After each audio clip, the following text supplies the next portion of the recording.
जय हिंद बच्चों।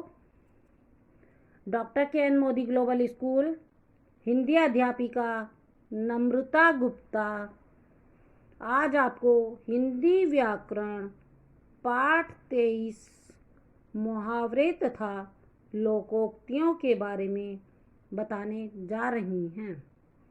बेटा, मुहावरे भाषा को प्रभावशाली, सुंदर एवं सशक्त बनाते हैं। जैसे परीक्षा का नाम सुनकर मेरे तो हाथ पैर फूल रहे हैं। कमर कस लो, परीक्षा करीब आ रही है। अर्थात मुहावरे भाषा को प्रभावशाली, सुंदर, सशक्त बनाते हैं। ये अपने शब्दार्थ से अलग एक विशेष अर्थ देते हैं। ये स्वयं न होकर वाक्य का एक अंश अर्थात वाक्यांश होते हैं। इनका स्वतंत्र प्रयोग नहीं होता है। मुहावरे ऐसे वाक्यांश होते हैं जिनका सामान्य अर्थ न होकर एक विशेष अर्थ होता है। इस विशेष अर्थ को लाक्षणिक अर्थ भी कहते हैं। जैसे सारा दिन काम करके मेरा अंग अंग ढीला हो गया, तो विशेष अर्थ है बहुत थक जाना। जैसे परीक्षा का नाम सुनकर मेरे तो हाथ पैर फूल रहे हैं, ये मतलब घबराहट हो रही है। कमर कस लो, परीक्षा करीब आ रही है, तो इसमें भी यही है कि कमर कस लो मतलब कि तैयारी कर लो। मुहावरों का प्रयोग भाषा की अभिव्यक्ति में प्रभाव पैदा करता है।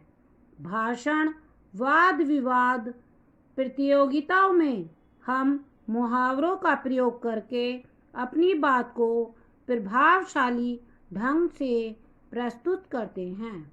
मुहावरों का प्रयोग ऐसे होना चाहिए जिससे उनका अर्थ स्पष्ट हो जाए।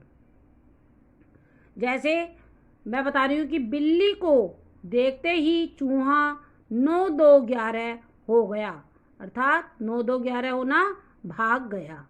अनुराग अपने माता पिता की आंखों का तारा बहुत प्यारा है। तो इसमें जो है 9-2-11 होना और आंखों का तारा होना वाक्यांश के विशेष अर्थ का बोध कराते हैं। ऐसे वाक्यांशों को मुहावरा कहते हैं।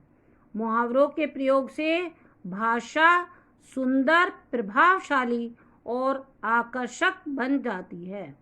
तो इसकी जो मुहावरों की परिभाषा आएगी कि जो वाक्यांश अपने सामान्य अर्थ को छोड़कर किसी विशेष अर्थ का बोध कराते हैं, उन्हें मुहावरे कहते हैं।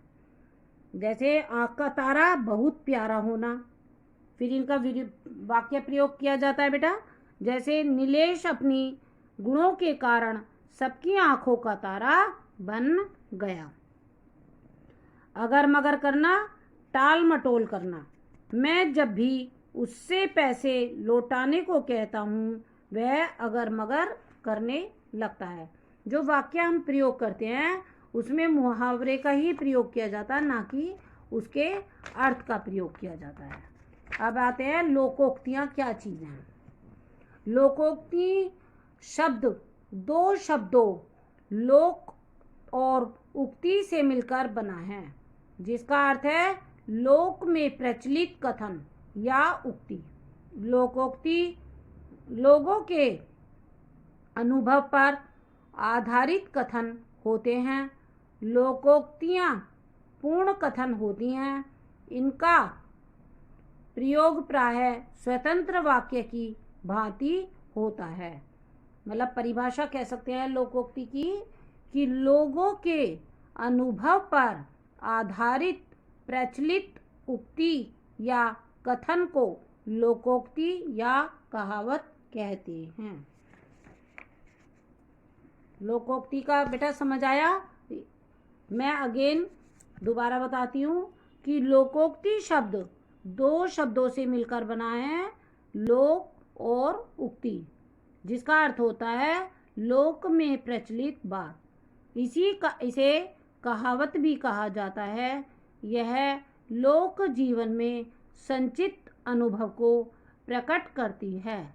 लोकोक्ति का प्रयोग वाक्य में अलग से वाक्यांश के रूप में प्रमाण स्वरूप होता है।